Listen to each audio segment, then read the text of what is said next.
نگاہوں کا روزے کا مطلب کیا ہے کہ نظریں نیچی رہیں، بری اور مکروہ چیزوں کی طرف نگاہ نہ جائے، ان چیزوں کو بھی دیکھنے سے گریز کیا جائے جن سے توجہ بڑھتی ہے اور اللہ تعالیٰ کی یاد سے غفلت پیدا ہو جاتی ہے۔ تو نگاہوں کا روزہ، نگاہوں کو عفت حاصل ہو، نگاہوں کو پاکیزگی حاصل ہو، ان تمام لغو، مکروہ، ممنوع جن چیزوں سے منع کیا گیا ان باتوں سے نگاہوں کو بچائے رکھنا روزوں میں ہی ضروری ہے، ایسا نہیں ہے۔ روزوں کے ذریعے سے وہ قوت حاصل کرنا ہے اور زندگی کے اندر نگاہوں میں پاکیزگی، عفت حاصل کرنا ہے۔ دوسرا وہ لکھتے ہیں، وہ ہے زبان کا روزہ۔ ابھی ہم نے جو حدیث سنی ہے جس میں کہا گیا کہ جھوٹ بولنا اور اس پر عمل کرنا نہ چھوڑا تو اللہ کو اس کی کچھ ضرورت نہیں ہے کہ وہ روزہ رکھ کر اپنا کھانا پینا چھوڑ دے۔ تو روزے میں مسلسل 30 دن اس بات کی تربیت مقصود ہے کہ انسان خواہشات کے اوپر قابو پائے،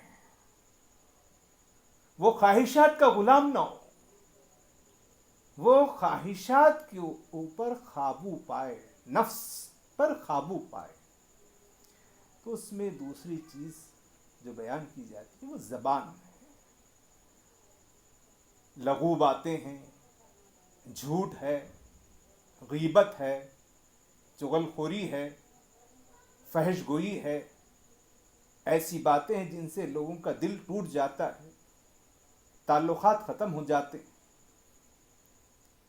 جبکہ ایک مبارک حدیث میں اللہ کے رسول نے ارشاد فرمایا کہ مسلمان وہ ہے جس کے ہاتھ اور زبان سے دوسرا مسلمان محفوظ رہے۔ تو اگر ہمارے اندر کوئی ایسی خراب عادت ہے کہ ہم لغو بات کرتے ہیں، غیبت کرتے ہیں، چغلی کرتے ہیں، جھوٹ بولتے ہیں، تو روزوں کے اندر یہ بار بار یہ روزہ یاد دلاتا ہے کہ ہمیں یہ نہیں کرنا ہے۔ اور مسلسل 30 دن کی یہ تربیت ہم کو جھوٹ سے اور اس قسم کے برے اور جو غلط باتیں ہیں ان سے ہم پاکیزگی حاصل کریں۔ تو دوسری چیز ہے زبان کا روزہ۔ تیسرا ہے کان کا روزہ، سننے کا عمل۔ جھوٹی باتیں سننا، جیسا جھوٹ بولنا ممنوع ہے ویسے ہی جھوٹ سننا بھی منع ہے۔ جو غلط اور جو گناہ اور جو فضول اور جو لایانی، بیکار، ابس، ایسے تمام باتوں سننے سے اپنے آپ کو محفوظ رکھنا تاکہ آئندہ زندگی میں ہم کارآمد بات کر سکیں، کارآمد بات سن سکیں۔ یہ روزہ کان کا روزہ ہے۔ اور چوتھی بات وہ ہے ہاتھ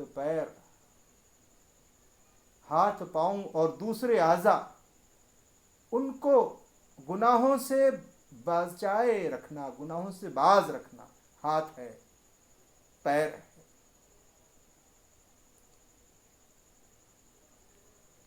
کوئی غلط حرکت نہ ہو،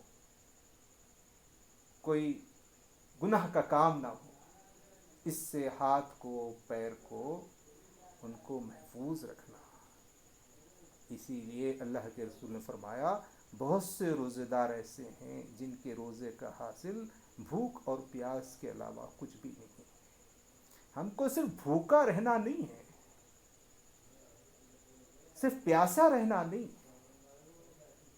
بلکہ اس بھوک اور پیاس پر صبر کرتے ہوئے اپنے اندر صبر کی قوت حاصل کرنا ہے، اور وہی تقویٰ ہے. پانچویں بات، وہ روزوں کے درمیان میں، رمضان کے درمیان میں کم سے کم کھانا. انہوں نے جو بیان کیا ہے تخلیل طعام،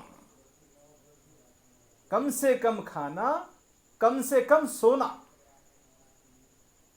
اب رمضان میں ہمارا جو طریقہ بن جاتا ہے کہ روزہ رکھتے ہوئے دن بھر اپنے جسم کو بھوکا رکھتے ہوئے افطار کے موقع پر زیادہ سے زیادہ اور لذیذ انواع و اقسام کی چیزیں کھانا اور بھرپور کھانا، یہ مزاج بن جاتا ہے. اور دن میں آرام سونا، کم سے کم کھانا پینا اور کم سے کم سونا، اپنے آپ کو مشقت میں ڈالنا. رات میں بھی کم سوئیں، دن میں بھی کم سوئیں، اور اس کم کھانے کم سونے کا یہ جو وقت بچ جاتا ہے، اس بچے ہوئے وقت کو زیادہ سے زیادہ قرآن مجید پر، احادیث پر، اللہ سے تعلق کو بنائے رکھنے پر اس وقت کو لگانا ہے. اور جو چھٹی بات اس روزے کے سلسلے میں انہوں نے لکھی ہے کہ خوف اور امید کے درمیان میں اپنے جذبات کو رکھنا، کہ ہمارا یہ روزہ قبول ہو جائے، قبول ہو سکتا ہے، اور قبول ہو جائے، اللہ قبول کر لے تو یہ ہمارے لیے بڑے عزت اور شرف کی بات ہے. لیکن یہ روزہ ریا کی وجہ سے، دکھاوے کی وجہ سے، نگاہوں کی، کان کی، زبان کی، اعضاء و جوارح کی، اوقات کے غلط استعمال کی وجہ سے یہ روزہ صرف کھانا پینا چھوڑنے کی ایک عمل بن جائے اور ہمارا یہ روزہ قبول نہ ہو، تو یہ پھر ہمارے لیے بڑے نقصان کا سبب ہے.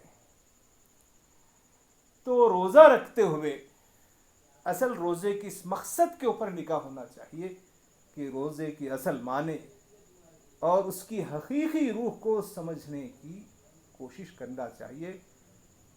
صرف کھانا پینا اور اپنی خواہشات، جنسی خواہشات پر فجر سے لے کر غروب آفتاب تک روک تھامی نہیں، بلکہ اس کے ذریعے سے اپنے نفس کی تربیت، اپنی زبان پر، اپنی نگاہ پر، اپنے جذبات پر، اپنے اعضاء و جوارح پر، ان کی خواہشات پر نظم، ضبط اور کنٹرول حاصل کرنے کی ایک عبادت کا نام روزہ ہے. تو اس احادیث مبارک میں رمضان میں ہم کو روزوں کے درمیان میں اس تربیت کی حصول کی طرف متوجہ ہونا چاہیے. اس کے ذریعے سے ہم ان احادیث میں جن امور کی طرف توجہ دلائی گئی ہے، رسول اللہ صلی اللہ علیہ وسلم نے جن باتوں کو طرف توجہ دلائی ہے، اس کے حاصل کرنے میں ہم آگے بڑھ سکتے ہیں. اللہ تعالی ہماری مدد فرمائے.